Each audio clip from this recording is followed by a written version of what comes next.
Feeling slightly faint, Sarah. You'll feel better in a minute. Okay. Learning how to make quick decisions during childbirth can make the difference between life and death. Sarah's going to be absolutely fine. SimMom is the latest innovation in maternal simulation. It combines computer technology with anatomical accuracy to reproduce realistic scenarios. There we are. Well done, there you Sarah. go. Perfect. Certainly in the UK, up to 50% of poor outcomes after delivery are thought to be avoidable with best possible care. And there seem to be common themes for errors made in all emergencies, particularly during pregnancy. There was a failure to recognise the problem, a failure to respond appropriately to that problem, and a failure to refer to the right level of medical staff. We have a core prolapse here. Kathy, can you call some help, please? Simulation is really useful because although obstetric emergencies happen, they also happen rarely. And therefore, the only way to be practiced in treating them is to actually train on a regular basis. OK, I'll go and get the doctors. SimMom is a highly versatile simulator, and its integrated computer software includes 10 different birthing scenarios, from normal deliveries to obstetric emergencies. For the first time, we've got a combined model which incorporates all the elements that we've had in an anaesthetic model of being able to simulate a difficult intubation, combined with the obstetric modalities of postpartum hemorrhage, retained products, etc. So we can incorporate the whole team. OK, so we're just going to turn you onto your left-hand side. Becky, if you could get the pillow out for me, please. With the team at Southmead Hospital, we have recreated 3 possible scenarios to illustrate SimMom's versatility and innovations.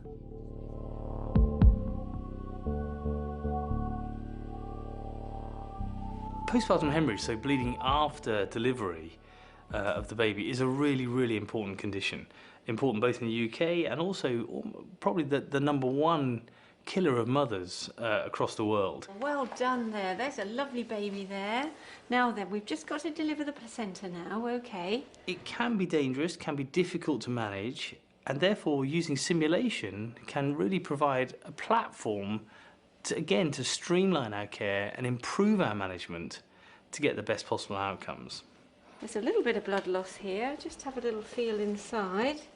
In the past, when we've simulated postpartum hemorrhage drills, we've used sort of blood-stained sheets to give the impression that she's losing blood. And I think the difference with this mannequin is as soon as you see the blood actually trickling out quite profusely, that does give you that anxious feeling as you would feel in real life. Ruth, we've got a bit of a hemorrhage here. Could you call for help, please? All right, We're okay, hemorrhaging no quite problem. heavily. I'm just going to rub on your tummy, Sarah, because you're just bleeding a little bit down below.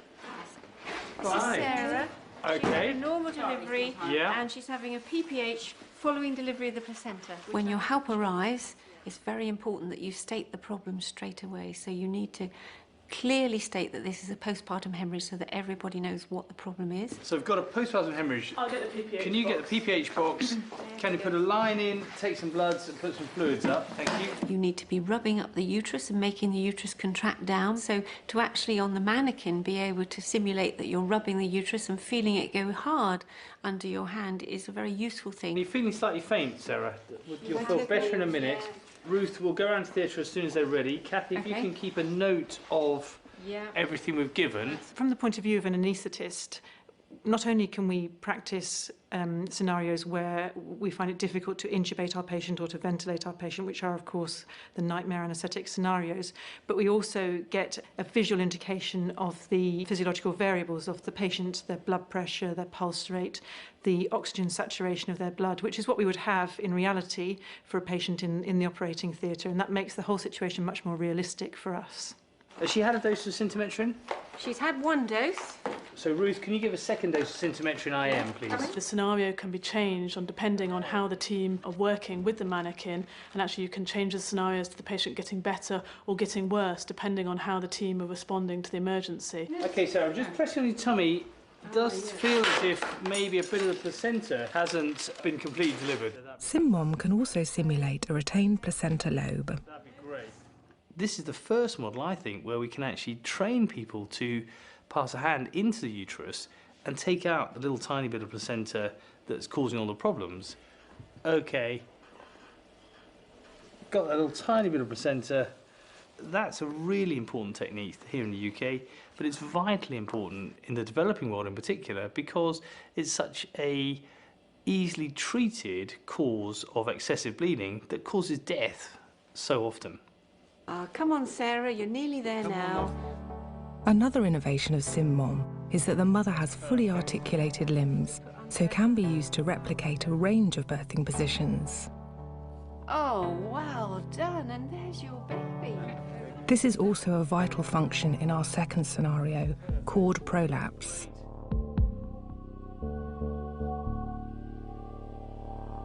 Cord prolapse is a really important emergency in obstetrics, where for some reason the cord drops below the baby's head during the labour itself. Now the main problem is that as the baby's head descends through the birth canal, you can imagine it completely compresses the cord, and that stops any kind of oxygen transfer at all. The woman's waters would go, and you maybe hear the baby's heart rate decelerate if you're monitoring. I'm just going to have a little look down below. We'll just see what's happening down there, all right? Okay, Kathy, we have a cord prolapse. Can you call some help, please? Okay. If we couldn't get to theatre straight away, we may fill the woman's bladder.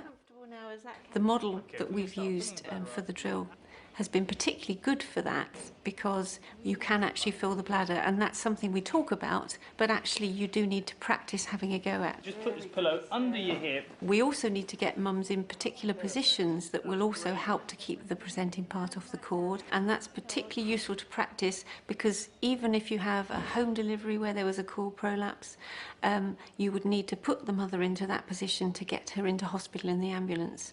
And so it's very good that we can practice on the mannequin with community midwives, even paramedics. That's perfect. Lovely. One of the things we always sort of say in obstetrics, and is said in a lot of places, but a team is only as strong as the weakest link. And that's one of the reasons it's really important to train your whole team in your hospital. And that is everybody from your obstetricians to your anaesthetists to your midwives and even your healthcare assistants. Everybody that works with that patient must be trained in that prompt sort of emergency response. There we go. Is that another? SimMom offers the possibility of training in not only technical skills, but also crucial communication skills. Right, now you've still got to do some pushing, Sarah. Breathe away from This is very clear with our third scenario, an instrumental delivery.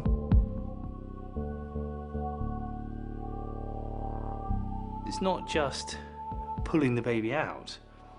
Part of it is communicating with the mother, communicating with the rest of the family, making sure the whole team know what's happening, as well as the parents, to make it the best experience it can be. now, pant, do that. Simulation is really useful for this. I don't think any mother would like their baby experimented on and be used to train people who've never ever undertaken any procedure like this before. Here we go, Sarah. Maternal simulation training also has very quantifiable benefits, reducing risk for both baby and mother.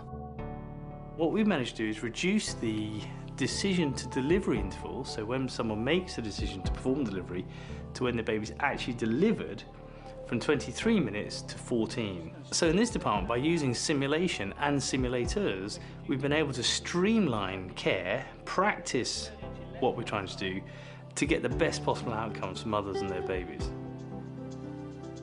SimMom offers healthcare professionals the chance to train for everything from a straightforward delivery to life-threatening obstetric emergencies, helping to ensure a joyful outcome for all births.